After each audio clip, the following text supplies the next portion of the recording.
10 million so'mga Labo mashinamizga nima ishlar qilindi? Bu mashinamizga tonirovkalari ruxsatnomali bo'ldi. Xullas, saloniga qilgan ishlarimiz, apshkalari yubkalik bo'ladi. Shumkasi eshiklari qilingan. Torpedadan boshlab mana shu orqagacha shumka qilib berdik. Sidenamizga bitta e'tibor berasizlar. Figurali qilib qo'yganmiz. O'zini sidenasini qoldirganmiz. Spinkalarini bokovoy chiqarib berganmiz. Xullas, bitta anatomический rulimizni ham sinov qilib berganmiz. Rushnoy hamda skorslari bilan bitta kojinni polik qilib berganmiz. Bu polik lelon emas, kojadan qilib qo'yganmiz. Akkuratni minadigan akalarimiz uchun bo'ladi. Faqat bitta antiradar sinov qilib berganmiz.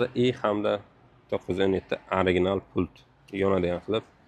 Xullas, mashinamizni skromgina qilib tuning qilib berdik. Agar shunaqa xizmatlar kerak bo'lsa, agar bemalol o'zingiz aloqa chiqaraverasizlar. Like bosib, obuna bo'lib, podpis qilib qo'yasizlar. Labo shaklida bo'lsa, mana shu videoni tashlab qo'yamiz.